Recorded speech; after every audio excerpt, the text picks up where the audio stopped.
So what we'd like to talk about today are a topic that we've called New Frontiers in International Public Policy, because public policy is a dynamic process. It changes. It changes as a function of the political climate. It changes as a function of the economic development.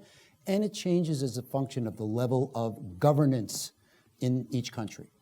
So we're very fortunate in that we have 4 IPPAM graduates representing 4 countries that have seen dramatic changes over the past 20 years.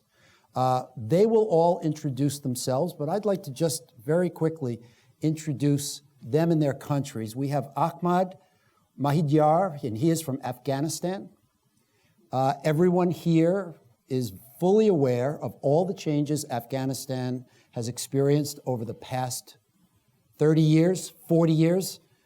We were discussing earlier, and Ahmad said, no, not 30 or 40 years, the last 150 years, because Afghanistan has been in the middle of this superpower rivalry since the 19th century between the British and the Russians. Now we have India, Pakistan, Iran, United States, China, Russia. They're all vying for influence in Afghanistan. And he is from the public sector, and he's looking at investment. So we're going to get a sense of how a public sector person will deal with policy when he returns to his country. Second country represented is China. And this is Miss Jenny Lau. She'll introduce herself, tell you what she does. But again, I don't think I need to say too much about China. China has made incredible transformations over the past 30 years. It is now easily one of the most, maybe the most dynamic economy in the world. It's the engine of global economic growth. It has gone from a socialist, it's still called a socialist market economy, but it has an incredibly thriving, innovative private sector. Jenny is a representative of that private sector, and she now has to advocate for her sector and her business in an increasingly constrained policy environment in China. Okay, third is we have Mr. Tory Damantoro. He's from Indonesia. In the last 20 years, Indonesia has gone from a essentially military-backed dictatorship under the Suharto regime. Suharto was in power for 30 years. I lived in Indonesia for 11 years in the 1980s. And at that time, it was centralized policy by government fiat. There was no policy process. Now, after the fall of the Suharto regime in the 1999, there is a vibrant civil society in Indonesia. There is a vibrant private sector. Also, policy, which previously was centralized in the government, made by fiat, now they have decentralized to 500 districts, or we might call them municipalities. So there's this policy process that has been decentralized. It is now many stakeholders that are involved. So Tory Damantoro will tell us a little bit about what it's like to work in that environment in Indonesia today. Finally, Yasser Ali from Egypt. Many similarities between Egypt and Indonesia. There was a authoritarian military-backed government in Egypt from maybe the 1970s, Anwar Sadat, Hosni Mubarak, until 2011, when we had the Arab Spring. There was a change at that time. You know, it looked like everything was opening up. They had a democratically elected government. They elected Mohammed Morsi, and he is from the Muslim Brotherhood. And he immediately reverted back to the same kind of authoritarianism that previously was exercised. He was overthrown, and another government came in by popular demand under al-Sisi, okay? And General Sisi, he was acclaimed, everybody wanted him. He's been in power for 2 years. All of a sudden, the space for public dialogue and public policy has become constrained again. So we have these 4 individuals. They're going to talk about what it's like in their country, the changes that have taken place over the past 20 years. What is the policy environment now from a person from government, the commercial sector in China? We'll be looking at Tory Damantoro, who is from the NGO sector, civil society, and Yasser is from the private education and civil society. He represents both. So we have a very interesting mix of countries. We are very fortunate to have 4 IPPAM alumni who are representing different aspects of the stakeholder environment. So what I'd like to do now is turn it over to them. They have a very interesting story to tell. Just in terms of process, what we're going to do is we're going to have each of them speak a little bit about the policy process in their country from their perspectives. They will also tell us about how their training at IPPAM has helped them to navigate this policy process. So we'll have each of them make a short presentation, and then we will open up the floor to questions and discussion from all of you. It'll be an opportunity for you to talk to them about their experience and what they've done.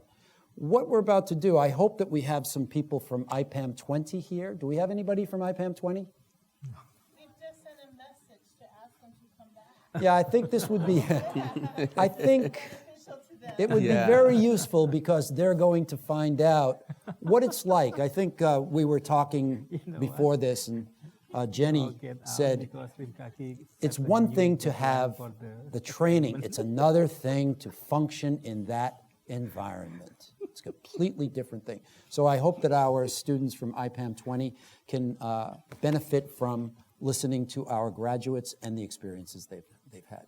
So thank you, everyone, for staying around. I think we have an interesting group of people, and I think it would be nice if we can turn it over to them. So I'm going to turn it over to Ahmad. He is from Afghanistan. He'll tell you a little bit about his work and how he got here. Ahmad? Thank you so much. Is it on? Okay. Thank you so much, Professor Diagnos. Good afternoon, everyone. My name is Ahmad Majidyar. As Professor said, I come from Afghanistan. Before coming here, a little bit about my life story. I was brought up in Pakistan because when I was born, I was just 4 years old when my family migrated to Pakistan because of the civil war in Afghanistan. So I did my schooling in Pakistan. Then when the international community had their involvement in Afghanistan and they defeated the Taliban, so we moved back to Afghanistan and I did my undergrad there, and then I moved to UK to do a master's in business administration. And then I moved back to Afghanistan. So when I moved back to Afghanistan, though my studies were more concentrated over the private sector and business, but I had that feeling that the government needs more from me than the private sector does, because the studies that I had done, the level of knowledge that I had grasped from studying in the United Kingdom, I thought it would be more beneficial towards the government rather than the private sector, though private sector does play an important role, but first we have to provide a conducive environment for them to succeed. So that's why I joined the government. I started working with the Afghanistan Investment Support Agency. It's an agency that is tasked with dealing with anything relevant to investment in Afghanistan.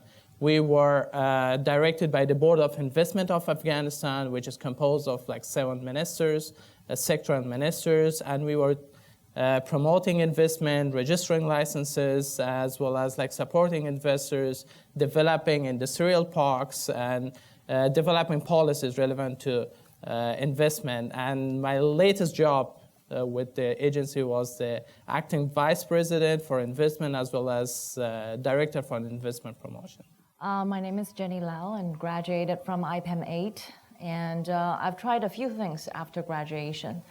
I first wanted to go to a public sector, and I took urban planning classes and discovered that wasn't really my dream. So I took another path and went to work for Morgan Stanley as a banker. Unfortunately, during my years in Morgan Stanley, had a chance to hit financial crisis in 2008, and that wasn't very pleasant. And for me, I wasn't really a person who wants to be in a cubic square and then work on things that's being directed by my supervisor from time to time. So I felt like being an entrepreneur is my true passion. So I started my own private jet company, private jet management company in 2011, and had 2 years preparation prior to that. It's not really related to public policy, but I'm purely coming from a private sector, managing airplanes on behalf of the business elites in Greater China region. Jackie Chan was one of my first clients, and so is Jack Ma later on.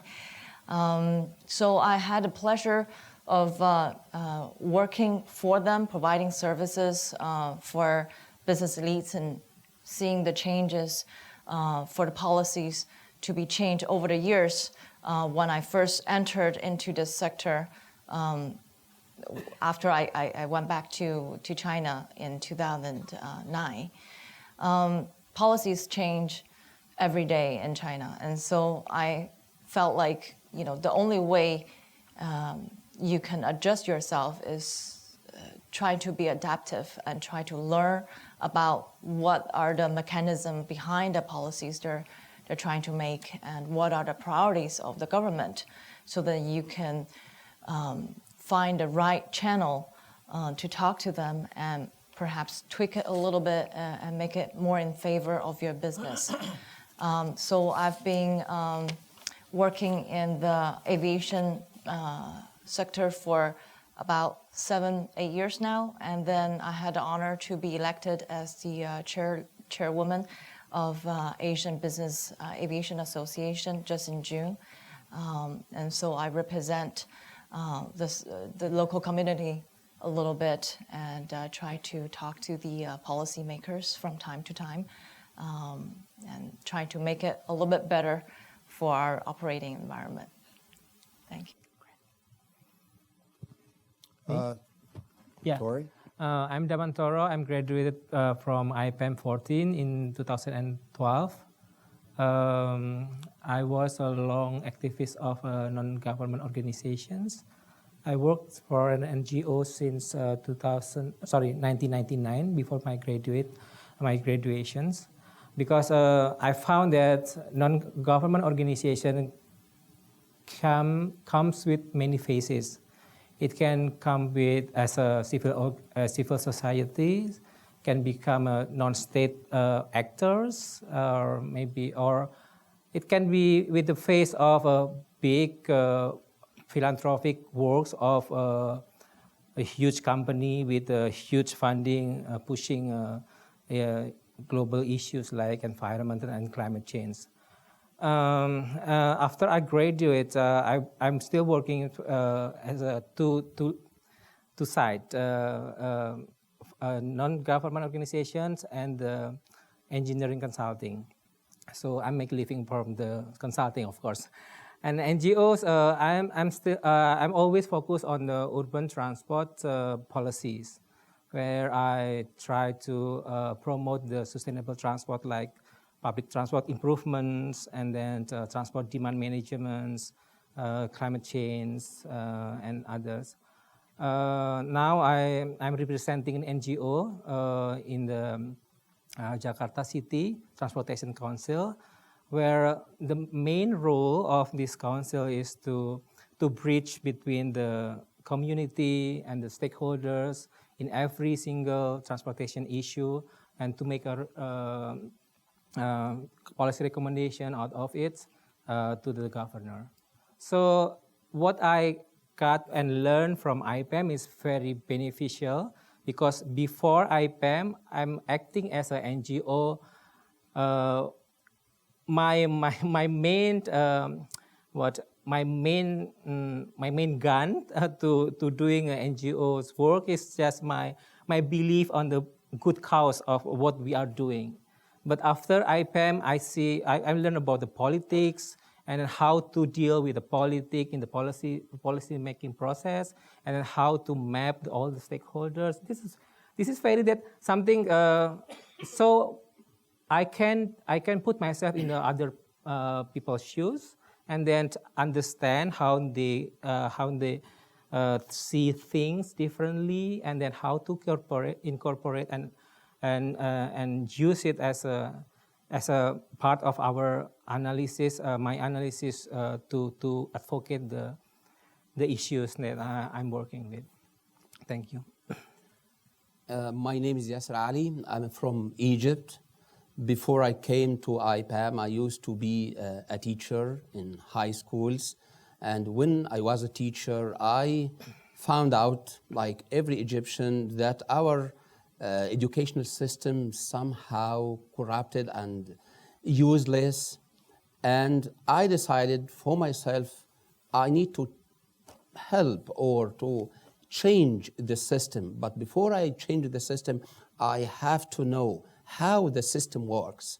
That's why I decided to study public policy, and I was very fortunate and lucky to come to IPPAM.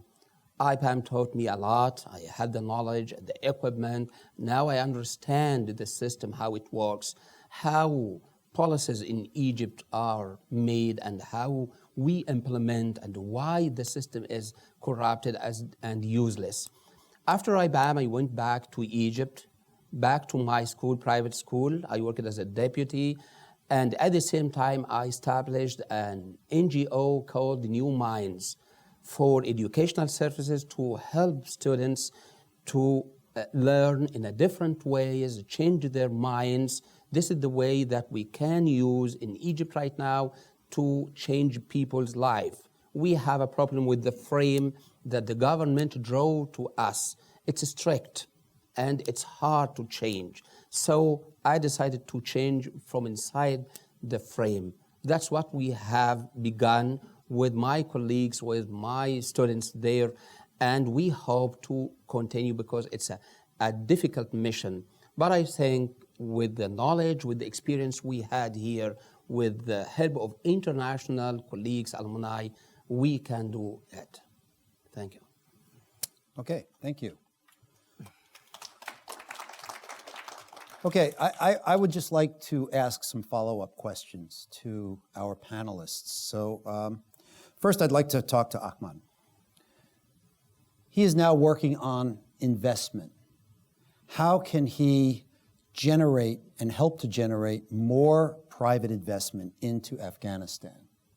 Yet there is a very, very serious security issue that he's facing right now in Afghanistan, okay? So let's talk about the private sector.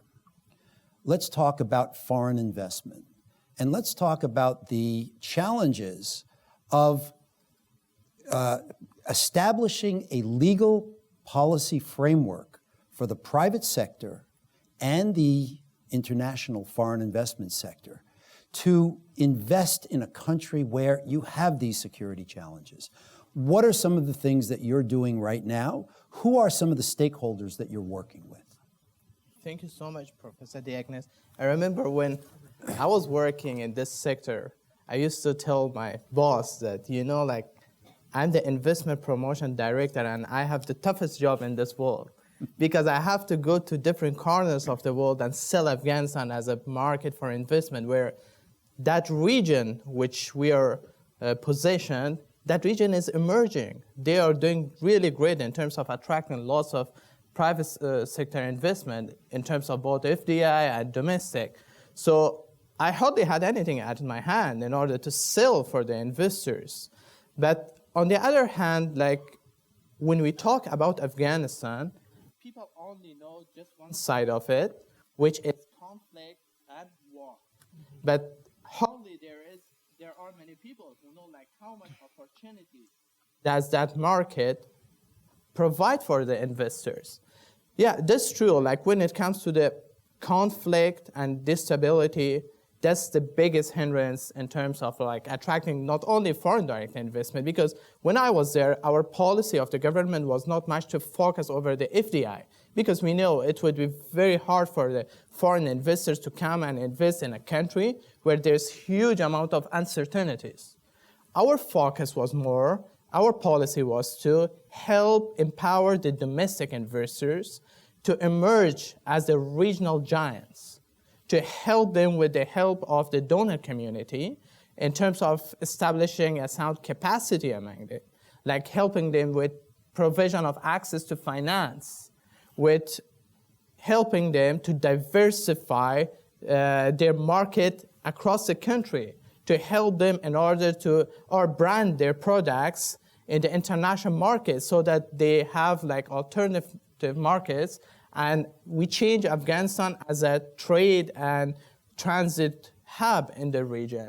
So yeah, our main focus were on the domestic investors, but when we talk about Afghanistan, we only like focus on Afghanistan post-2001, or at most from the 1979 when the Soviet started invading it. But Afghanistan's like troubles started from back 1919. Even I could say way back from there, because in 1990 we got the independence, but at the same time things were getting really worse instead of getting better. Because in 1919, this is a very good lesson, like for the public policy experience. When the king, Amanullah Khan, who got the independence of Afghanistan from the British Empire back then, he started like accelerating the modernization without taking the local context into consideration. How people would adapt to the new policies of the king in order to modernize the country in a very fast pace. That's why after a few years, there were so many like rising parties who went against the king's policies of modernization, and his reign was collapsed. So there came like another king who deaccelerated the modernization, but it's still like Afghanistan was fully in monarchy. So things were not going in a as fast pace as the region or the other countries were going on in all spheres, be it like women's participation in the government, the development in technology, the advancement of technology, or it was the government. Everything was about the government. Until like even 1979, there was so many civil clashes in Afghanistan. Like one king was thrown out by his family members, and then another king was coming. There were so many different ethnic groups there, like no one, because Afghanistan is made up of like almost 32 different ethnic groups, and no one wants the other one to be in power. So that's why there were so many ethnic clashes. And then it came to the Soviet Union's like taking control of Afghanistan, invading Afghanistan, and those 10 years, the level of ethnic war, the civil war in Afghanistan, not only there was a fight between the Afghans against the Russians, but between Afghans with Afghans, because there was some pro-Russian supporter parties who were like supporting Russia. There were other parties who were opposing presence of Russia. That's why like those 10 years, and after that, when the Soviet Union was thrown out, then there was this civil war between the Mujahideen, then the Taliban took the control. So I remember in 2003, when I went from Pakistan to Afghanistan, like the Kabul city, which is the capital, there was hardly any building there. Like everything was destroyed. So it was not only about the physical destruction of the country, but also like the infrastructure in terms of the knowledge, the skills of people, the institutional infrastructure, everything was damaged. But since 2001, since I talked before that, everything was about the government. Like government had the sole responsibility and authority in order to develop any sort of policy that they wanted. But from 2000 onwards, like the international community came in Afghanistan, they poured billions of dollars in Afghanistan, and we know aid always comes with conditionality. So what happened there that now the actual policy process post-2001 is that the need for collective action is geared up from the media and the civil society. Media in Afghanistan has a very strong voice. In the last 15 years, the media industry has developed a lot. Like they have a very strong voice in the country. On the other hand, civil society, it has experienced some development, but still they're very much politicized. They talk the language of the donor agencies and the government. So they only point out to the things which the government and the donor agency would see good for their own image. But they are not they're somehow biased in their like presenting the actual challenges in Afghanistan. And then when it comes to the second stage of policy formulation and taking collective action, there's a government that takes the lead. Like they have the lead. There's a very marginal role of the private sector there. Private sector does not have a very strong voice in Afghanistan. There are some private sector organizations, but they are so much politicized that they do not represent the actual challenges of the private sector. And then there is the role of civil society, which is again very marginal there. And when it comes to the implementation, again, that is the government that has the leading role. Media somehow helps them in terms of like campaigning for the implementation and creating awareness. Civil society has some role in terms of adapting certain projects, but the private sector, again, their role is very marginal in implementation too. And evaluation also comes from the media as well as from the civil society, but those are the very much like informal evaluation of the policies, but there's no formal policy evaluation at all. So this would somehow look like a framework for most of the countries that we are representing here. But what makes Afghanistan distinct is the significant role of the donor agency there. Because at the end of the day, even if the media is taking any lead on some part, or the civil society, or to most extent, if in the face value, if it's the government that is taking like the lead, it is all influenced by the policies of the international donor community. And we all know like all the countries who are helping in Afghanistan there have their own conditionalities, have their own policies towards the region. It's not about Afghanistan, it's about more region. They want to run their policies in a way that would benefit them and ensure their power in that region rather than building Afghanistan. Because still after 16 years, like only US has invested like $126 billion in development aid. Forget about the military aid, which reaches $1 trillion. It's still, the poverty rate in Afghanistan is 40%. The unemployment is 40%. We're ranked 146 in the democracy index. It's still our autocratic country. Like all those, and the GDP growth is 1.5% after like all those money invested in Afghanistan. And it has been like in minus figures for the last 2 or 3 years. So all those challenges are there. That's why, because the policies that were developed in Afghanistan were largely developed by the foreign experts. They were the ones who were taking the lead of the developing, implementation, of all those stages of policy analysis, implementation, and evaluation, while they were the main actors, but they were the behind the curtain. That they did not want the people to know that they have so much influence, but they were doing all these stuff through the government of Afghanistan. Because the government has been very partial towards the international community. Today, like 60% of the government budget is financed by the foreign aid. So if they stop it, the government will collapse on the second day. So they have to go with that. So that's one of the sole reasons that all those policies, we have so many policies in Afghanistan. They are documented there, but none of them have been implemented. Even if a few of them, if they have been implemented, only like some 20 or 30% of it has been implemented. The rest has been in the papers. That's because those policies were developed without taking the local context into consideration, without thinking about the resources that are available in Afghanistan. Like some expert, for example, from a country, in a Western country, had gone there, analyzed the issue, came up with some really good practices, but that's not implementable in the context of Afghanistan. It's beyond the resources, it's beyond the institutional capacity. It's more also, Afghanistan is more about like how it is adaptable to different ethnic groups. You have to like have a sharing power structure in Afghanistan in order to succeed.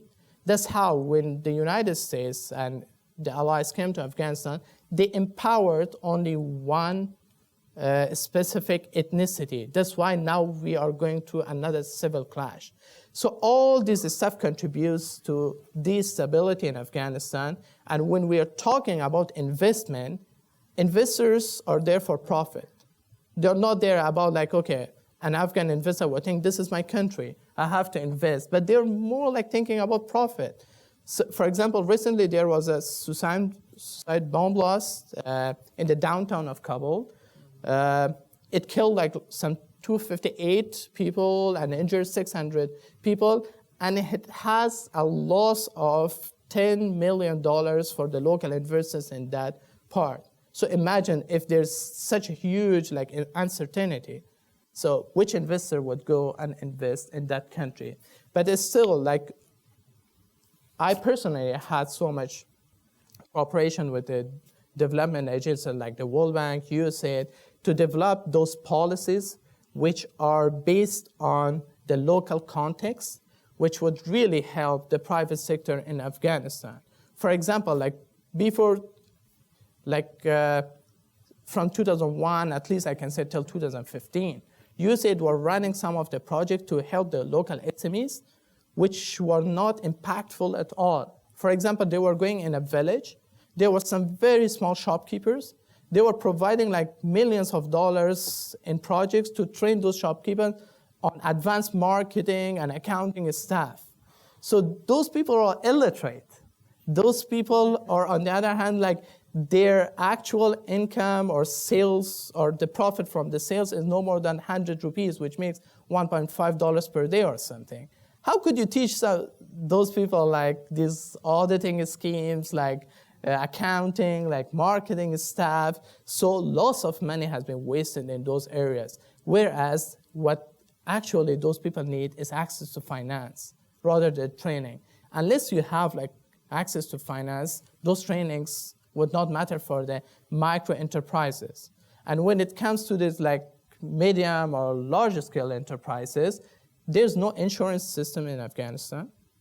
Like the banking industry is still like the law is so complicated, and the interest rates are so high in the in the banking sector that no local domestic investor would want to take loans unless you have more investment in more access to financial capital in your investment. You cannot reinvest and expand your business. So yeah, these are like truly the major challenges. And another challenge in the context of policy making in Afghanistan is everything is very much centralized in the central government. And even in the central government, the whole country is governed by the presidential palace. We have 26 ministries, but hardly any of them have any sort of authority in order to develop or implement any policy. I remember when I was working, we would receive a memo or something from the presidential palace saying that the president has decided on this policy. You guys do some research to support that policy. So this is how it went on. And as good government officials, we had to do that. We didn't have much to say against the president and the media, though it's a free and democratic country, but it's still, if we would have like raised our voice, it would have impacted very negatively our career and everything. So there is like centralization, and in the whole policy process, there's no role of the local governments. Like the local governments are nowhere in the policy formulation process. So once it comes to the implementation, they are sent and they get surprised, like, what is this one? Like, where did this come from? A sudden change in the policy, because they never know that, and they show so much resistance to change. That's one of the big reasons that currently the institutions in Afghanistan are failing in order to deliver in accordance to the standard, international standards, at least to the regional standards. And so the other problem that I also mentioned was the lack of the role of the private sector in the policy process in itself. Because we see all the developed countries or the emerging economies, they're giving a very significant role for the private sector. to come. Actually, I can see most of the countries where the government is just leading the policy process, but everything is done by the other three sectors. But it's not the same way in Afghanistan, despite like the international community have been investing a lot in these areas, but still we lack all these problems. Okay, thank you, Ahmad. I think I use the term that the policy environment in these countries is dynamic. I would maybe not use the word dynamic, I may use chaotic. Exactly. In Afghanistan, okay? And everything is, of course, exacerbated by an insurgency, the constant issues of an insurgency. But as Ahmad was talking, he mentioned the fact that, number one, in the policy process, we always think of the stakeholders as the government, the private sector, the NGO, but he adds a couple of other stakeholders, the foreign donors. Okay, the foreign donors, every one of them has an agenda. I worked for a foreign donor, the U.S. Agency for International Development, and we went in there with an agenda, always. Our funding was supposedly for development, but I can tell you for a fact, after working with USAID for 25 years, the political agenda was as strong as the development agenda, okay? So now you have Afghanistan. Everyone is in there trying to work with Afghanistan and gain policy influence. So that's a problem. Tribalism. He mentioned tribalism there. How many ethnic groups? 32. 32 ethnic groups. Those ethnic groups are fragmented. They are fighting with each other. I mean, we've seen in the news how they're fighting. You have the northern groups. You have the group in Kandahar. What is that? That's more of the east, the Pashtun group. The Pashtun group, okay? You have so many different groups. If you can't make policy without including them in the policy process. Very difficult when you have one ethnic group that is being supported, okay? Another thing he mentioned is policy being made in a vacuum at the central level. That doesn't work anywhere, okay? I mean, we in the United States saw that with the recent health replace and repeal Obamacare. Okay, I'll just get off the subject for a minute, but they tried to make policy in a vacuum at the Senate and House of Representatives level. It doesn't work. Even the members of the Republican Party said, this has to go through a process. We need to hear from all the stakeholders. Well, that's not happening in Afghanistan. So, this is a very, very difficult policy environment to work in. And it's one in which, as you go back there, you're going to have to balance all of these different competing demands in order to make policy, okay? I want to move on to China. Okay, so in China, we have a completely different situation. There, the space for advocacy by non-government agencies has expanded over the past 30 years. And Jenny, not only does she have her own company, but she's also representing a industry trade group. I think the name of it is she's the chairwoman of the Asian Business Aviation Association. And Jenny, maybe you can tell us, a couple of things I'd like to know is, number one, tell us about that association. As a trade association, it has a policy agenda. Obviously, that policy agenda has something to do with advancing policies favorable. But maybe you can tell us about how that association works within the policy environment in China. The second thing I'd like for you to talk about a little bit is the role of government and how the private sector or the civil society sector can influence the work of the government. As our group has said, policy is made by governments, but input to policy comes from all the stakeholders. So maybe you can talk a little bit about those things, how that association deals in the policy arena, and how it is able to work with government to achieve its policy goals. All right. First of all, I feel very lucky to be in China compared to what Ahmad was telling us and what's happening in Afghanistan. China is a big country, and then there are so many changes throughout the past 30 years. after Culture Revolution, and actually more than that. A little bit of our association. The Asian Business Aviation Association is composed of 130 members in the region.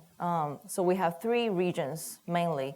The China region, which is mainland China, and then there's Hong Kong, Macau, Taiwan, is the Greater China region, and then we have Southeast Asian region. So we have 3 parts. That's the composition of the association, with all the members who are operators in the aviation industry. There are manufacturers. There are third-party service providers, for instance, the fuel company, the ground handling company, maintenance companies, so on and so forth. So the yes, it's a big association, and it's being formed for 18 years. I'm very lucky to be in a male-dominated industry because we've never seen a lady chairwoman in 18 years. So I'm very lucky and honored to be the first one. And being in this association, our main goals are to advocate and talk about education. You know, there are several agendas on our plate, but one of the main goals for me and my team is to learn about our members' needs and their pains when they're operating and doing business in the region. I give you an example. When business jet was first brought into the Chinese market about 15 years ago, nobody really knows what does it mean by business jet. The government thinks, the China Civil Aviation Authority thinks that you have to have a business in order to travel on your business jet. Therefore, a policy has been made that every city you travel into, you have to have a local company invitation in order for you to apply for a permit. That is ridiculous because you have your private jet not only for the needs of business, but also for leisure, for personal uses. So they have been implementing that policy for years. You have to have local sponsorship in order to fly into the cities that you want to fly. So as an association, we talked to CAC and the Air Force and said, this is not how it works in an international market. You have to drop that, and you have to make it much more simpler for people who travel in business jets. We used to have a policy where you have to have at least 3 business days in order to apply for an open airport. What it means by an open airport is that we have, let me concentrate on China first because I know that market the best. And this is the topic today as a China, more of a China-focused region. So in the past, we have to have 3 business days in advance in order to apply for a permit, and you cannot change it. And that defeats the purpose of traveling in your business jet because we want to be efficient, we want to be flexible, and that kills everything. It's better to travel in commercial rather than private jet. So, and when we talk about open airports, we only have a little over 400 airports in China. That infrastructure supporting a great country, a big geographical area, in comparison to the States, you have thousands of airports. The infrastructure is just not there. And out of the 400 airports, there's only 150 of them you can have real access to. The other ones are military airports. So everything was so difficult for us as an operator to do business and provide service for the business elites who wants to travel safely, with more flexibility in their private jets. So the association, we constantly lobby the government and saying, look, you need to build more airports, more infrastructure. You need to have people from US and Europe telling you how does it work for air traffic control? There are many policies when you hear about, especially in this very niche market, it's just overwhelming, ridiculous in a sense that it doesn't work in anywhere else. But the government used to have policy first, then studies come in to support the policy, as what Ahmad said. It's very similar. And then when it doesn't work, when the policy doesn't work, the government officials trying to reach out to the private sector and say, look, you guys, give me some comments of how can we make the improvement. So that's very similar to other countries, I believe.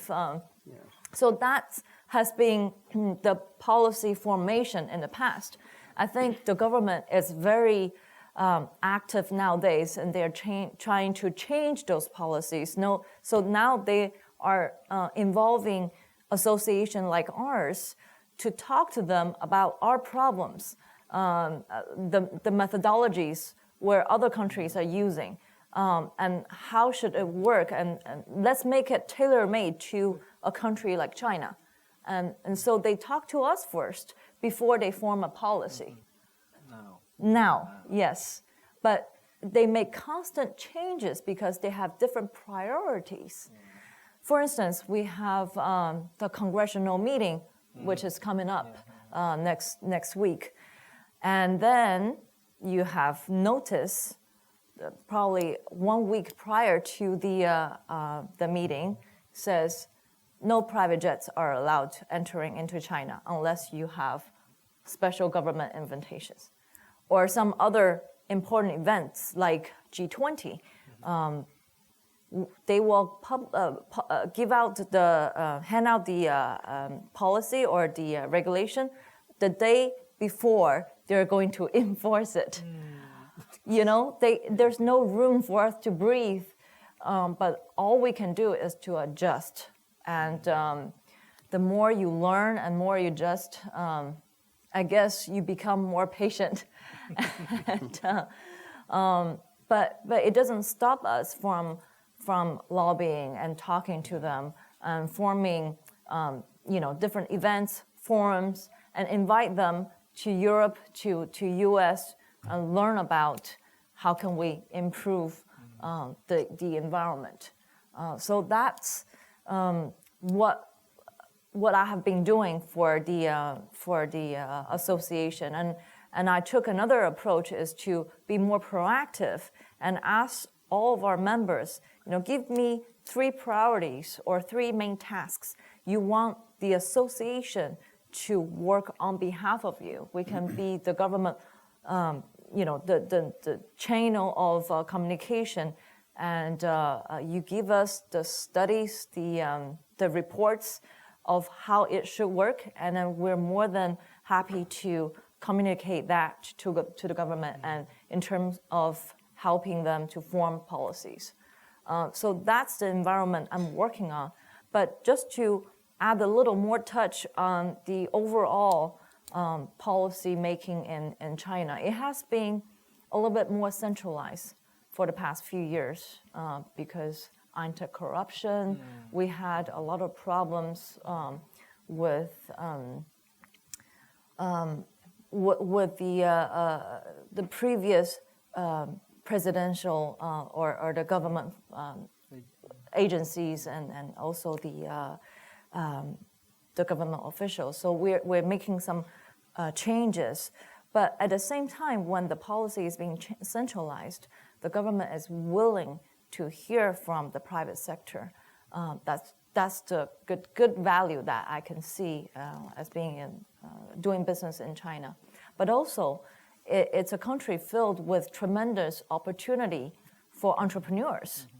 You see great achievements and all those startup companies, generations who were born in the 90s or even late 90s, they start to enter into the workforce, and they want to start their own company, whether in food delivery, whether in AI or any business fields. It's becoming a very friendly entrepreneurial environment for all of us around the world. So I really want to encourage for those IPAMers who are about to graduate or who still finding your direction, give it a try to China. Go to Beijing, Shanghai, even Hong Kong. Hong Kong being very international, and then it's much easier for you to find opportunities in those areas. Thank you. Okay, thank you, Jenny. Just a couple of things. I just wanted to make some comments on some of the things Jenny said. The natural inclination of a government is to make policy in a vacuum. All of the countries here, if the governments, when they were more authoritarian and left to their own devices, they will make policy in a vacuum. Now, we heard in Afghanistan, Ahmad told us how it's still being done that way, even though there are all of these stakeholders who are trying to get their voice. It's still being done that way because governance in Afghanistan is still at a lower level. You mentioned the fact that when you returned, you saw that human resources were they hadn't had a chance to develop because of years of living in Pakistan, okay, refugee status, et cetera. Okay. Now we have China. And in fact, what we're seeing is that, I think Jenny was saying that before they would make a policy and come to us and say, okay, give us something to support that policy. But that's changing because China is changing, and in order for China to maintain the preeminence that it has for its economic growth, it has to change. They don't have the luxury of doing things the wrong way all the time, okay? So she kept using two words that I think are important for policy, in the policy process. She said, we lobby and we do advocacy. Lobbying and advocacy are just intrinsic parts of the policy process. That's all they are. I think you were saying, Jenny, that what you'll do now is go to your members, you'll ask them, tell us what your problems are, and establish for us that these are problems, all right? You get your members to do some of your policy analysis. Then you take that to government. So you're starting to change that dynamic of the government making policy in a vacuum. Now the government is responding to policy proposals from stakeholders in the private sector. I think the other important thing to remember is the prominence of the private sector in China. I think that if we read the popular press, a lot of us consider, or a lot of the press consider China to be this, as I use the term, I think the economists would call it a socialist market economy, okay? The reason they call it that is because of the prevalence of state-owned enterprises in the economy. This is detrimental. I think many people in China realize this is detrimental. It's a source of wasted investment, okay? Non-productive investment. However, at the same time, you have this private sector that is innovating at the most rapid pace. So there's anybody who wants to read about innovation in China, I think it was last week's Economist magazine had an article it called Innovation in China, okay? And it was very interesting to see how the Chinese companies are using artificial intelligence to create products and develop them in the Chinese market and then take them internationally. So there was one company, and we may see that here soon. There's a company in China called OFO. Do you know what OFO is? OFO. This one. OFO, the bicycle. The bicycle. Yeah. The bicycle company. That company, I mean, in China, you can get a bike, you can find it on the internet, you get a bike, you drop it off anywhere you want, and get another bike if you want. And they're now looking to invade other markets, similar to the way Uber did. So you do have this vibrant private sector, but it has to have a voice in policy. And it is trade associations like the one that Jenny is the chairperson of that is providing the voice and the entree into the policy process. So I think it's interesting to see this contrast between Afghanistan and China. Okay, we're going to move on to Indonesia. And so we have a country where really democracy is really become entrenched in Indonesia. Okay? We have seen democratic elections in Indonesia from literally, I think, 2003, when Megawati Sukarno Putri became president. No. Yudhoyono. Okay, so Direct Yudhoyono election. was the first one. That's 10 years ago. Now it's been replaced, 2014, by the current president. Third one. You, if I'm not mistaken, were on the transition team for the current president Yeah. in terms of developing transport policy. So you're an NGO activist, but you were on the transition team. Can you tell us a little bit? Two things I'd like you to just address. Number one, you were on the transition team for the president, where you had the opportunity to impact policy on the national level.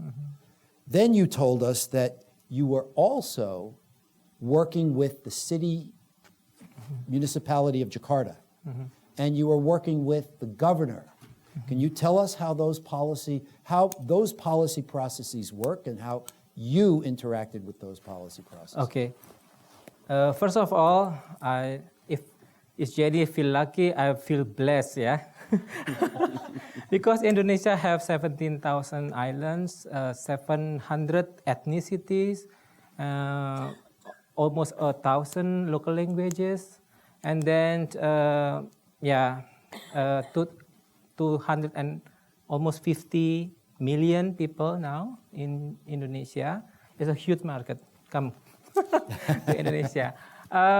So basically during the Suharto era, for better and worse, we get used with order. Yeah, we have election every 5 years.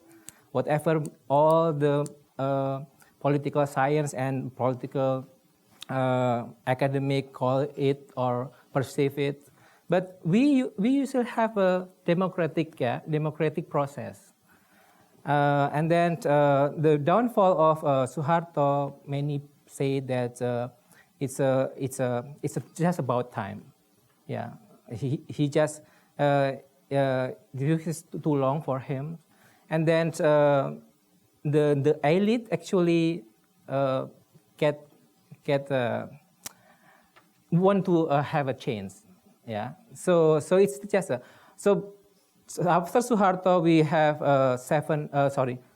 five more president now, but from Suharto and the next three presidents, we have a political consolidation, political change, not the consolidation, but change from the crony, the one who have a very strong relation with the Suharto, and then change to other. But the elite is still the same.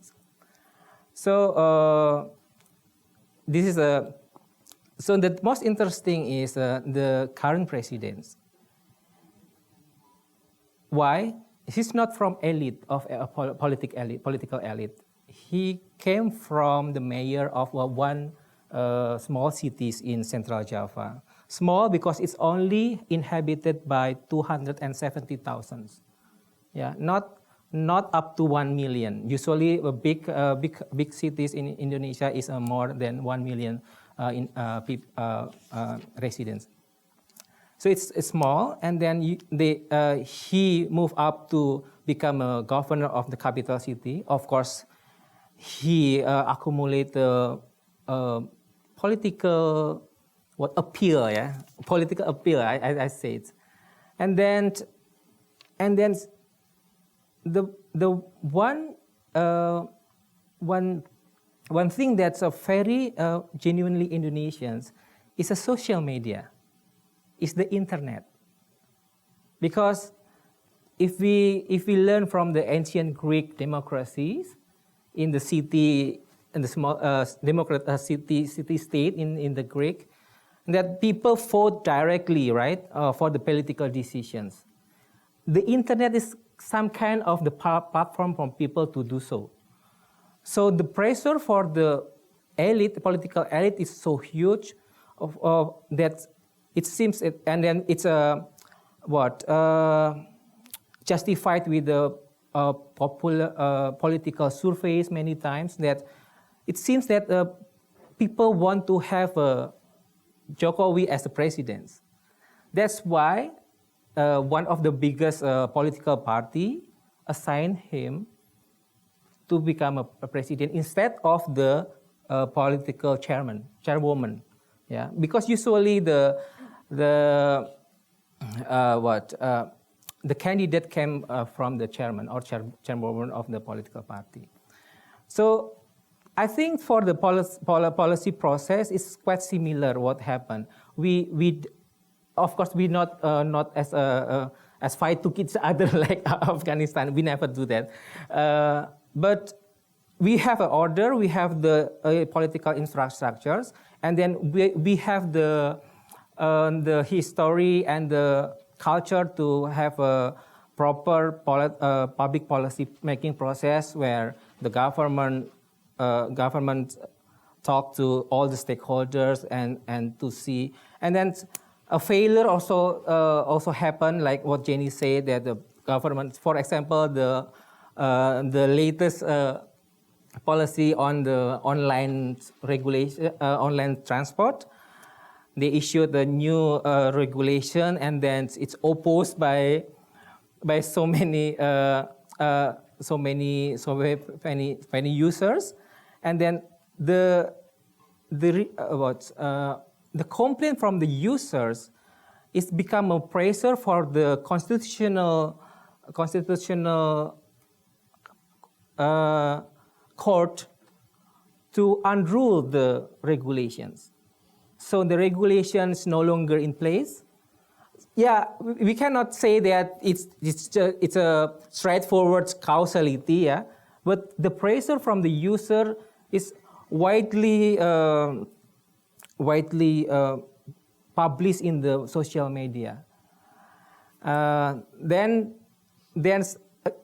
after the central regulations overruled by the verdict of the Constitutional Court, then we see the decentralizations of the power come into actions. Some of the provincial government banned the online transport, but some embrace the online transport and include it in the transportation systems. So this is what happened in Indonesia. So, and with this political, Jokowi is tried to. He's not. He didn't come from political elite. So he don't have political stake or debt to the elite. So he has his own political agenda. And then the most interesting is including to change the course of the economic structures, which have a very strong relation with the political elite. So in the public policy process, his policy always being challenged with hoax, with bad response from the other political side. So that's the main challenge and the current situation in the public policy agenda. My experience in the transition team of Jokowi, the transitional team is try to translate what's the main vision of the president into the more operable, more applicable policy directions, because he only set a very basic policy agenda, and whether this the result of this team is not necessarily will be always implemented by the bureaucrats, by the government, by the bureaucrats, because they also have already got targets set by the law or by the previous government commitment, something like that. But the process, why in the transitions, because before the downfall of Indonesia, like what you say, before 1999, all the planning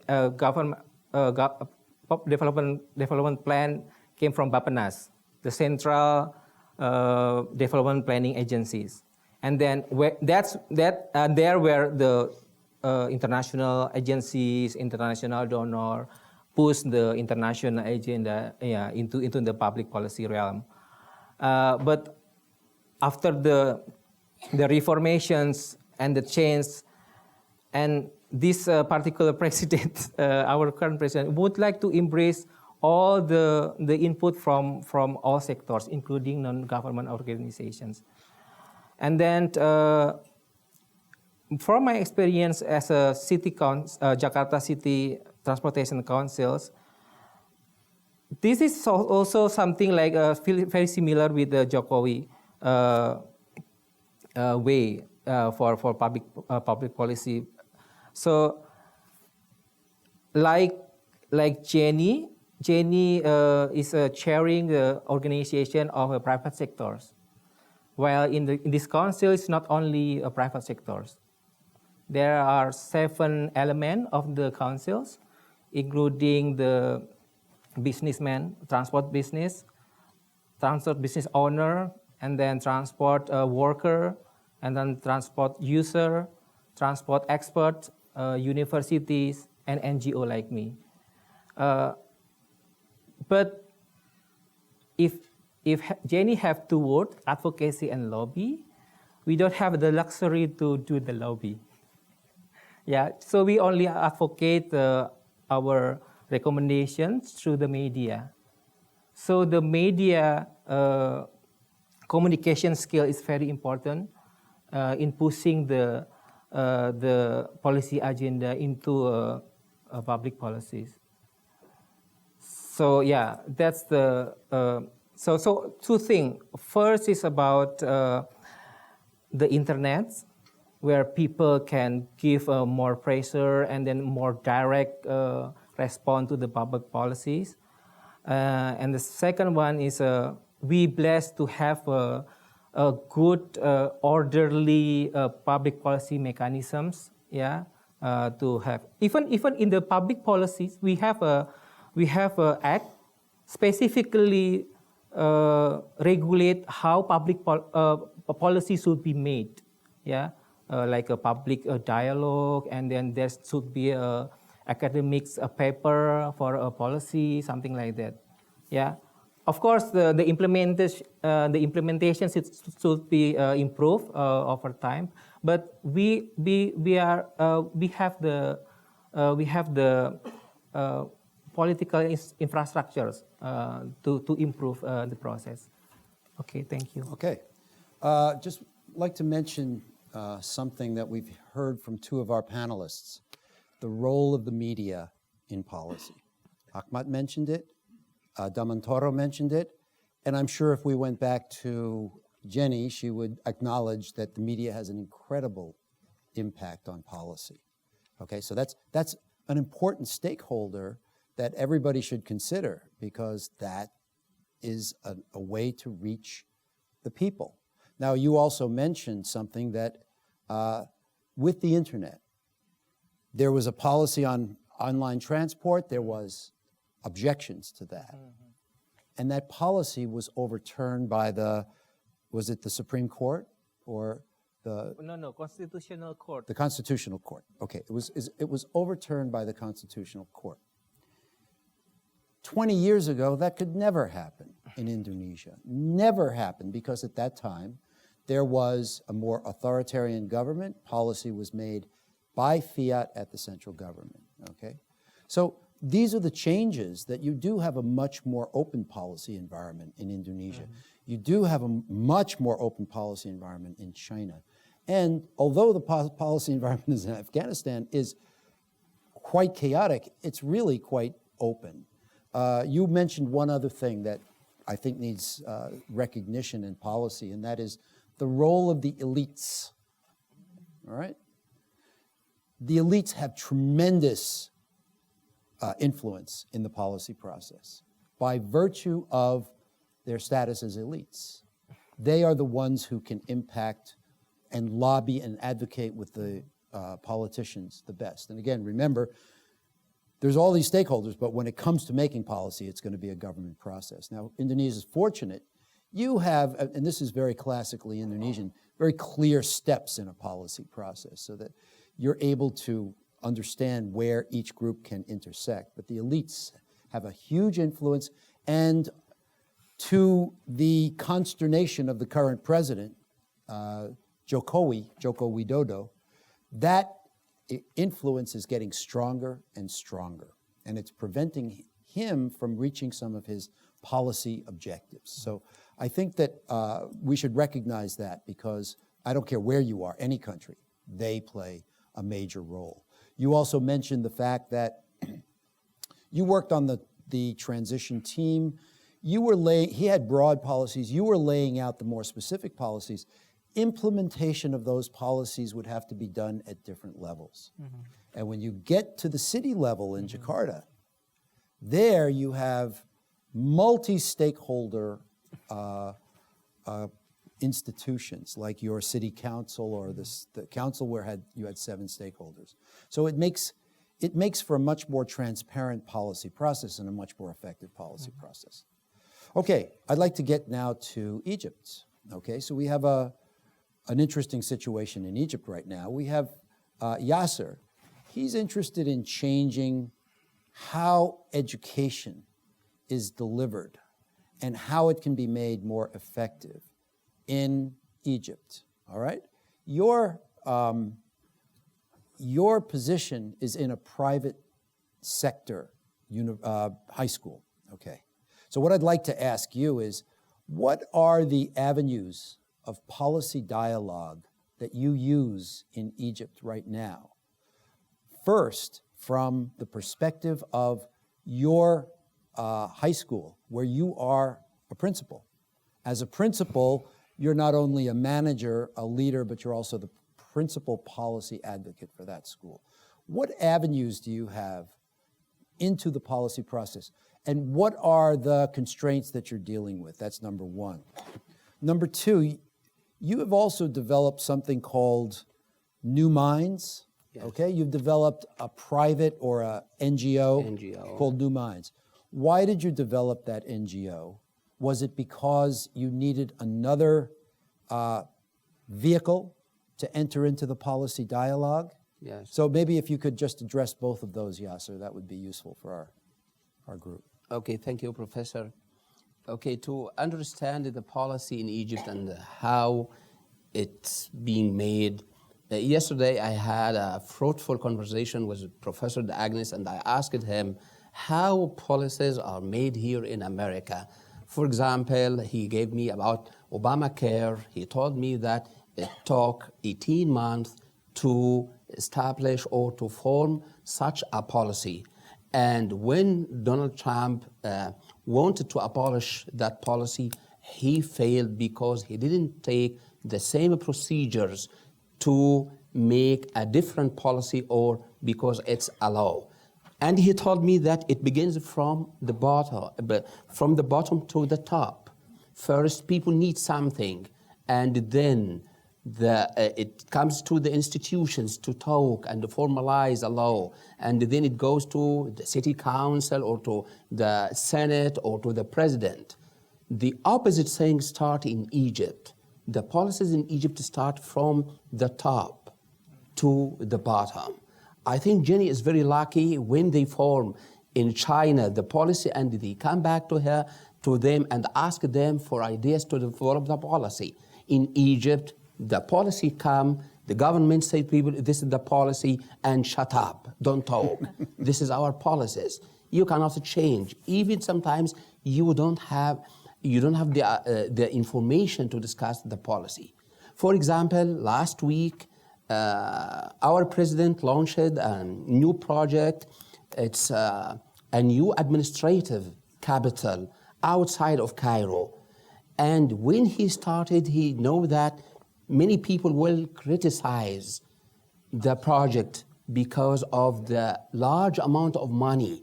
And he said that if you want to criticize and if you want to change my policy, just come and discuss it with information. You don't have information, I have information. But we don't have information because the government didn't say anything about the project. We don't know how long it takes. We don't know how much money it will cost us. We know nothing. We know just a huge project is going to start and all ministries is moving from Cairo to the new administrative. This is what we have in our policies in Egypt. Policies come and then we have to adapt ourselves. I know that, or most of people know that the president and the government, they have good intentions. They want development. They want the welfare of the people. But sometimes the road to hell is paved by good intentions. And it happened. When Abdel Fattah al-Sisi came to power 2014, he said that I want Egyptian people to be proud. And how could they be proud? We are going to make a huge project. It's a branch from Suez Canal, help to facilitate ships crossing the canal and increase our revenues from money or something like that. But there was no study, there was no data, there was no visibility study if it's successful or not. And some experts said that it's impossible to be made in 1 year. It needs 3 or 4 years. He said, no, in just 1 year, we have to do it. And we did it in 1 year, and it cost us 67 billion Egyptian pound. In a time we need every penny. We don't have time, we don't have money. And after 2 years, it appears to everybody this was wrong. It's not the time. And the global trade has dramatically increased and the Suez Canal revenues is dropped. So what was it for?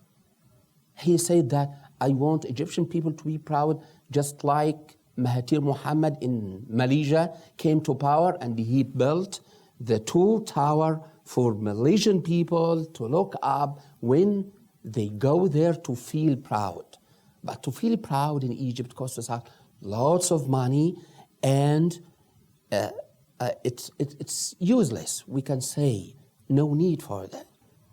This is the policy in our country, how it's formulated and how it's implemented. And they don't learn. They continue doing the same thing. Now we have a contract with the Russian government that they're going to build an atomic energy station in Egypt. People say that we have sun all the year. It's better to have solar energy. No, he said no. I know what you don't know, so you have to follow me. So back to education policies. In Egypt this week, about 18 schools will start the Japanese education model. We don't know why they choose. Maybe it's successful, we know Japan, but we don't know what is the aim of this and why Japanese and why now, and who is going to run the schools. Are they Japanese experts or Egyptian? We knew that they are Egyptian. But why it's called Japanese, we don't know. So they formed the policy and want us to follow it and implement it and adapt for us. The government listened to the civic societies, NGOs, as long as we are away from politics. You can talk. You can say whatever you want, and they will listen. But they will not change their minds. And as long as you are away from politics, it's okay. It's okay for them. But when you talk politics, it means that you want to change the regime. No one is ready to go back to a revolution and change the regime and do anything. That's why the private sector in Egypt has a space to move and to press and to say we want so and so and so, and the government respond because we are out or away from politics. This is what happened in Egypt. So to change this, we try to talk, to have a dialogue with the government, and they listen. The education minister in Egypt, he is well educated and listen to people, and he knows that what we are saying to change the curriculums, the system of the education, this is true. But we need a lot of time because everything in Egypt is very, very centralized. It must be coming from the top. And this is coming from our culture. You know, Egypt is a land of a desert, and only the Nile comes through the desert. In ancient Egypt, the one who controls the water or the Nile controls people's life, and it was the pharaoh, the president. So people think that their lives connected with the pharaoh. When he has a regulation, when he want to kill them, he will stop the water from getting down.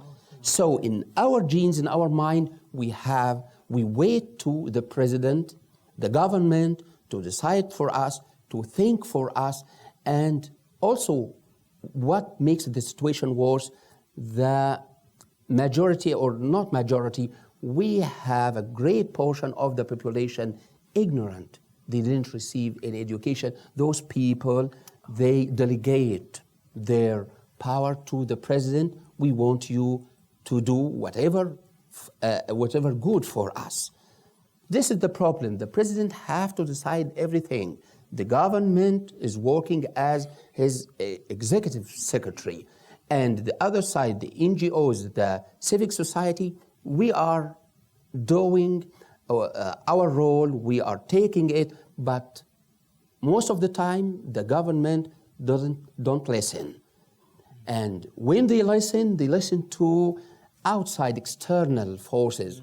Just like what happened right now, we are following the arrangement of IMF, International Monetary Fund. They give us a recipe for our economy, and we followed. We flowed last year in November. We floated our currency. A dollar was equals 7 Egyptian pound. The other day, after floating, $1 equals 18 Egyptian pounds. So prices soared. Many people couldn't continue on their level of living.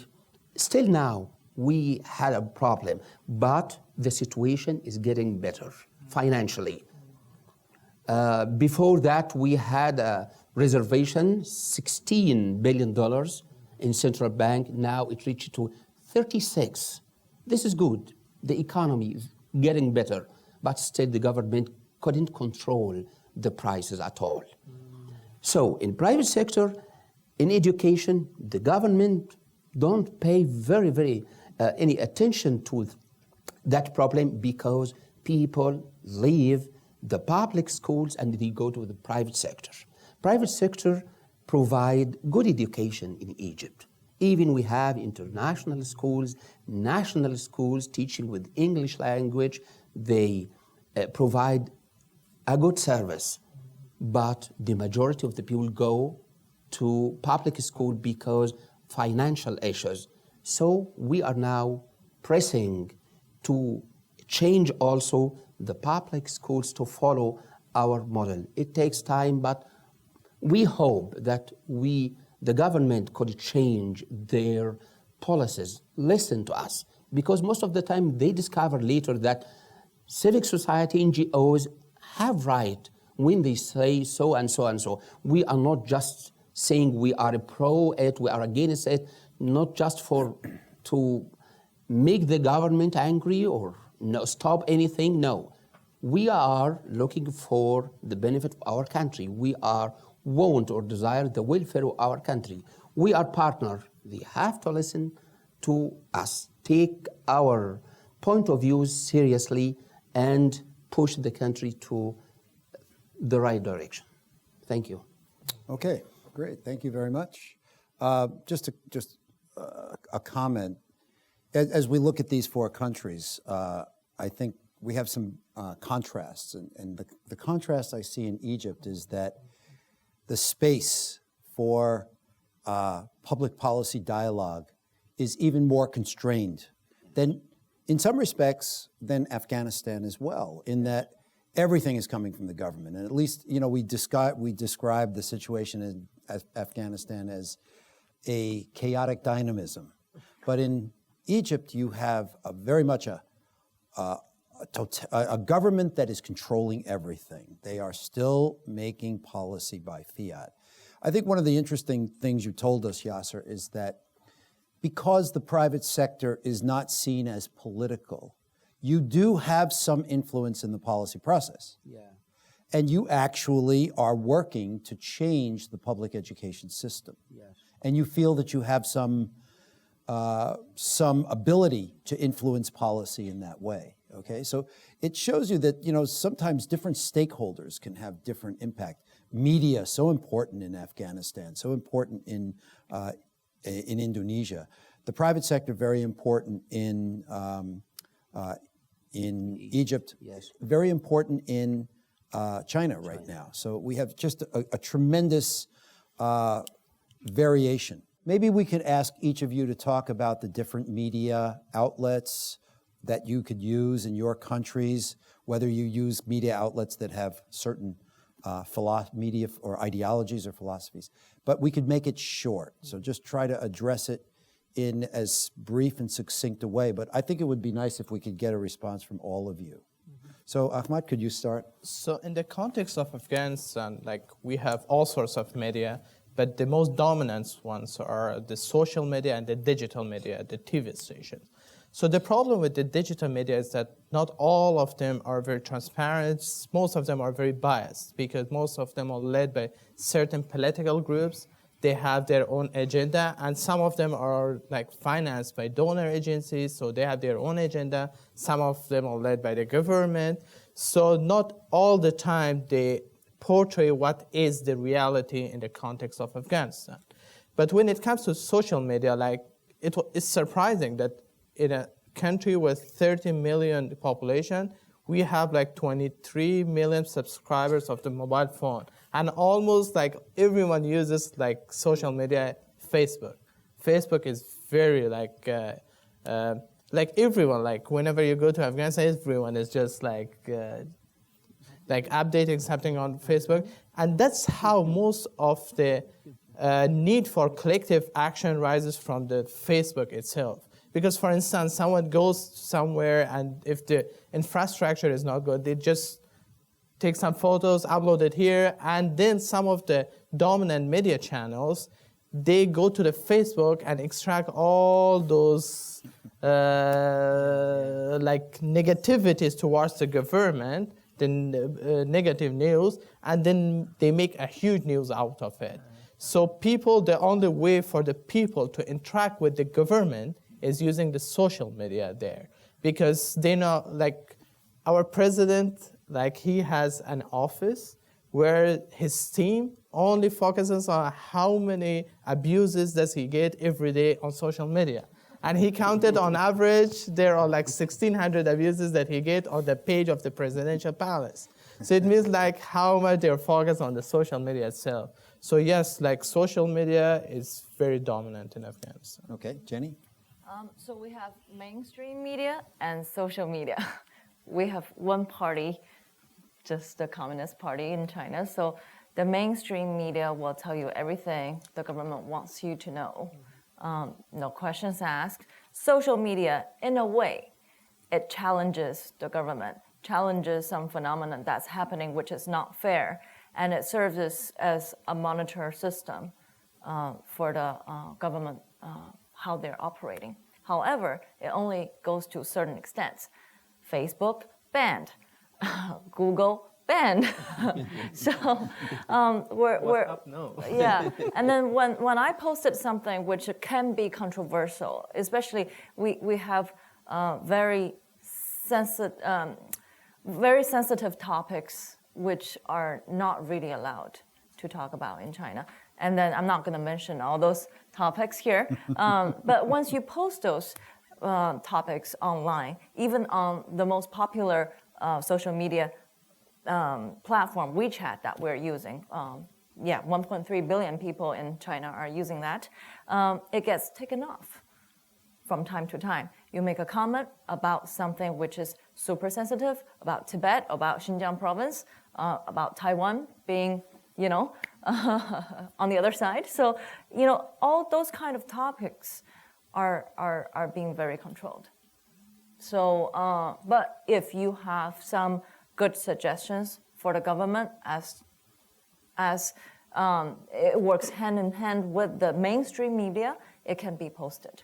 So that's how it works. Would you say that as long as your conversation is not political, it won't be censored on the media, on the WeChat media or like that? What is the parameters that the government will use to either censor or eliminate?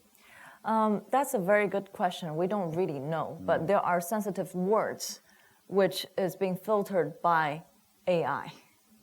So once you have those words up there, it doesn't matter the context of what you're trying to say, it gets taken out. So there's a massive of, the information is just too much for the government to make that control. So they kind of divert the responsibility to the private sector who's creating those platforms. You are responsible, as Tencent, who's creating WeChat, you're responsible for the censorship. That's a very effective form of censorship, by the way. Yes. You make them responsible, you don't tell them what the parameters are. They become more royal, we used to say more royalist than the king. They are super cautious. Okay. So it's a very effective form of censorship. Yes. Okay, maybe you could respond, Indonesia? Mantoro, about Indonesia? Your question is about media for advocacy, right? So it's basically based on your targets. If you're targeting below 35 years old in Indonesia, definitely you have to go by social media, because 80% of them using social media, and it's around 180 million people. Yeah. So media is just a tool in the advocacy. I want to focus in the advocacy. It can boost up your message. It also can attack message of the other positions, right? So in Indonesia, media is free. Yeah, no censorship at all. Otherwise, even though we have the act for electronic informations, and then just being used to jail somebody. Then now, because more and more hoax goes into social media, so the government now starting to use the IT law to reduce the hoax by arresting people who spread out the hoax. But the problem... hoax, when you're using the term hoax, yeah. Are you talking about misinformation or hacking? No. Hoax in Indonesia is a wrong information that deliberately injected to the internet. Okay. So people will mix up people or make people have the strong perception about the... So it's really totally against the role of media, who should give a true and honest informations, right, and educated people. It's all the way around the hoax, yeah. And but because we are a democratic country, so we cannot do the censorship, even though some monitoring also done by the government, but this government, at least this government, pursue for the court system. So hoax, if you make a hoax, produce hoax to your social media and it's going viral, the government will arrest you and then put you in the court, not directly to the jail. Yeah. Okay, because we prefer the democratic process. It's lengthy, but okay, we learned. Okay, Yasser? Okay, let's be frank that most of the traditional media has their own agenda. For example, in Egypt, they are divided into two groups. Group number one, supporting and backing the government. When you watch the television or read the newspaper, you think that Egyptian overnight has become Singapore, South Korea, more powerful than the United States. And the other group, when you read and watch them, you think that you live in Syria, you live in Yemen, not in Egypt. And both are wrong, incorrect. But they are subjective, no objectivity at all. For the social media, Facebook is very, very influential and effective in Egypt. It's a kind of replacement for people talk in politics, away from closed rooms or away from parties. And don't forget that the Arab Spring started on Facebook in Tunisia and in Egypt. Yeah, that's right. So interesting, the trend towards social media and traditional media is now playing a very, very minimal role. When I first started working in international development, which was late 70s, early 80s, which is dating me a bit, but the media that would reach the most people was radio. And that's where everything was going, radio. Now the world has changed so much, radio would not even be on the screen as one of the main media. So we're looking at a social network as being the most prominent media channel. Damantoro was saying that one of the problems that they have in Indonesia, we have this problem in the United States, is what's called fake news. Yeah. Have you ever heard the term fake news? Yes. Damantoro characterized it as a hoax. Yes. It's making stories that are false. So the press, and if we went to the School of Journalism here, the thing that the journalist must do is make every effort to tell the truth. That is a basic tenet of journalism. Yes. In the more traditional media, there are editorial control that will assure that a story has been sufficiently researched so that whatever they're writing is true. If you look at the Los Angeles Times, that's what the Los Angeles Times will do. They'll try to print the truth. What will drive the fake news? Why will they make fake news? Why will they do that? What are the issues that they will falsify in your countries? Yes, in my country it happens a lot because there is no flow of information from the government to the people. The government let most of the people, the media, guess or deduct or even invent the news. They have to write. It's impossible that in the morning people cannot find news in a newspaper. So when I ask for information and I couldn't get that information, yes, we invented. It's like rumors. And many thousands of news, we discovered that they have no basis. And in Egypt, it's always says,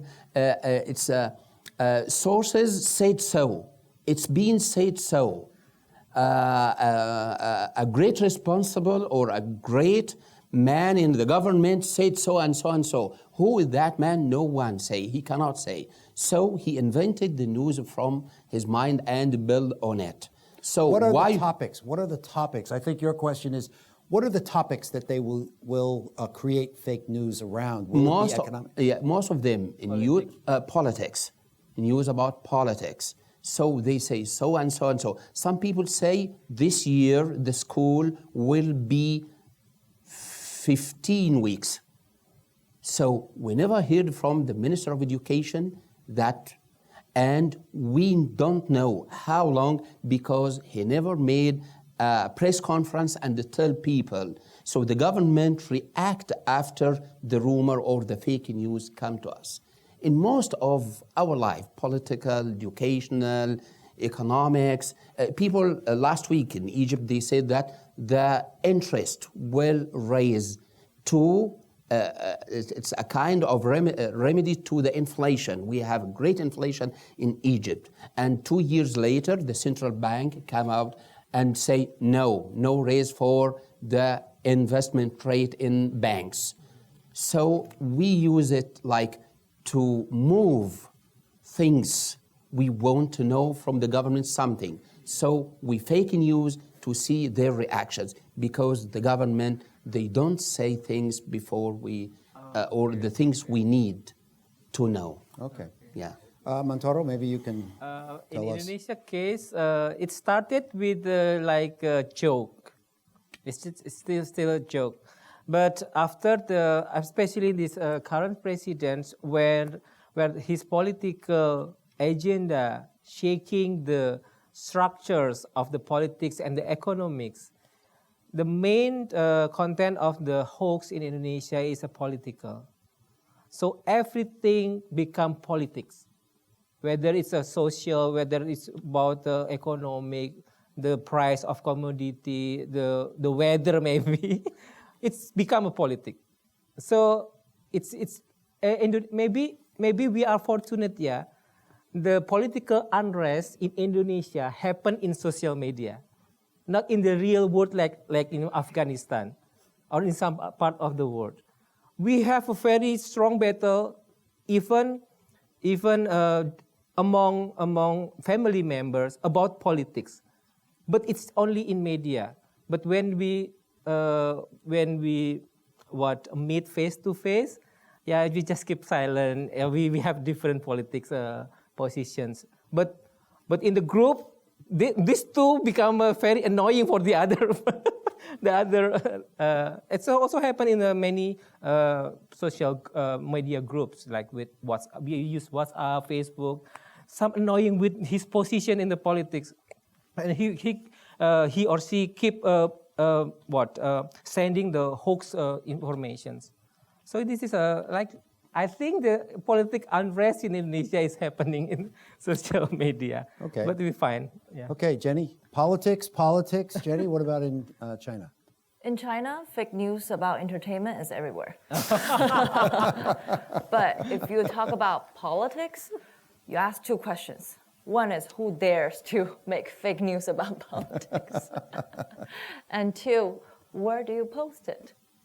Because it's being controlled and censored by all sectors, not only the private sector, also the public sector. So it's hard to create fake news and spread around within 24 hours about the government. Okay. More efficient, yeah. What about in Afghanistan? I guess in Afghanistan there are so many problems that they don't have to make any fake news.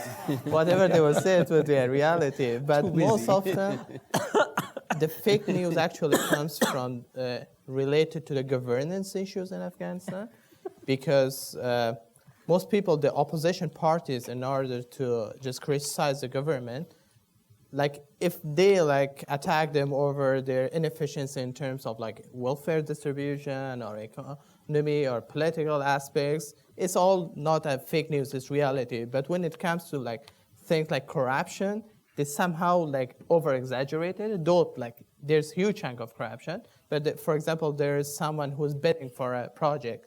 Even if the process has been transparent and that guy has not won the bid because of some sort of other reasons, just they would claim something on the Facebook that there is a corruption in this organization, that's why I didn't bid. And that gives a huge news there. So I would say in governance issues, somehow people over-exaggerate. Okay. Okay. Any others? Probably one more we could handle. I think it's enough. If not, and we're finishing at 5 o'clock. Okay, a little before 5. Okay, briefly, because we only have 10 minutes. What have you learned in IPPAM that has helped you to deal with the policy process, the new frontiers of policy in your countries? Just very briefly, if you could tell us what you have learned and how you use it. Okay, sure. First thing I would say, having a process an inclusive process of policy formulation, implementation, and the whole process. The role of engaging different stakeholders in the policy making and implementation is incredibly important. That when I return back to Afghanistan, I would focus a lot on this aspect. The second is the role of governance, good governance, because Afghanistan is lacking a lot in governance. And what IPPAM helped me, the transition from a field of more focus on private investment to diversify my skills. Now, I feel that I know a lot about the governance, and now I can analyze the issues there and can help the government in overcoming the problems. And the third, the role of a strong leadership. Professor Myrtle is here. In his class, I learned a lot, what are the critical challenges that currently is going on with the leadership in Afghanistan. And we need proper leaders in order to take, start these initiatives and continue with the implementation of them. And fourthly, something important that I learned, that we have to, in Afghanistan, transition from replication of best practices into overcoming some innovative solutions. Because what's going on in Afghanistan is they're replicating some best practices from North Africa and applying it in Afghanistan, which is not working at all. If we want to tackle the challenges, we have to come with innovative solutions. And more importantly, when it comes to the policy process, we shouldn't be so much greedy. We have to have a proper evaluative criteria and formulate policies based on the available resources that we have, rather than having a very good documented policy which could not be implementable. I hope you can do all of that when you get back to Afghanistan. I will definitely do that. Okay, Jenny? To me, I don't think there's any particular skill that I've learned in IPPAM really contributed to me wanting to take on leadership, wanting to make an initiative. Is the whole, the series of those classes taught me how to think independently, how to challenge on current situations and make a change, and taking on leadership. And those are the things I've learned in IPPAM. And I think a lot of classes you can take in IPPAM, in the business school, in law school, or any other schools here on campus. But what is the most important thing is that you have to be logical. You have to challenge what you have on your plate, and making sure you know how to identify what's right and what's wrong. Okay, thank you. Okay. Thank you. Yeah, for me, IPPAM give me, IPPAM is like a training for a school of thought. It's really trained the way of thinking, yeah, as a public policy person. As an NGO advocating issues, advocating good cause, I was more ideological, not political. When we're talking about the public policy, we have to deal with the politics. We should know who wants what, when, and how. This is something that I learned from IPPAM, especially in the evaluations methodologies. So many issues in the development agendas that need specific and appropriate evaluation methodology, so you can come up with the proper and right understanding about the problems, and you can analyze what is the solution for that. So this is public policy methodology is very important for me and my work. Okay. Okay, so for me, it's I gained from IPPAM, number one, the knowledge I needed to change or help to change things. As I said before, if you want to change something, you have to understand it. That's why public policy, I learned public policy, how policies made, how policies formulated, implemented, and it helps me a lot to understand what's going on my country and how can I share in changing it. The other thing, it's very, very important to me, the persons that I met in IPPAM, they influenced me greatly. They are great minds, great characters. They taught us directly and indirectly, how to think critically, logically, how to make and take decisions, how to choose. I learned from Joyce how to choose the team, how to be very passionate. From Joanna, how to be very dynamic, and how to love people in return they will love you, how to be very, very passionate. When I come to take a decision, I always think about Professor Martel in his class. He said something or taught us lots of things, how to be a good communicator, how to lead. This is very, very important. The other professors taught us a lot, but we learned from their characters and minds more than what lies in books. That's it. Okay, well, thank you very much. I think that, let's have a hand for our Thank you. Our four panelists. I think that what we've heard today is, not only is it very informative about what is going on, how is policy made, and what are the difficulties in your four countries, but I think it is also a testament to the impact IPPAM has had on its graduates, and as its graduates go into these new frontiers, how it is preparing you all to function and be effective in the new frontiers in public policy. So thank you very much. We appreciate your attendance. Thank you, Professor.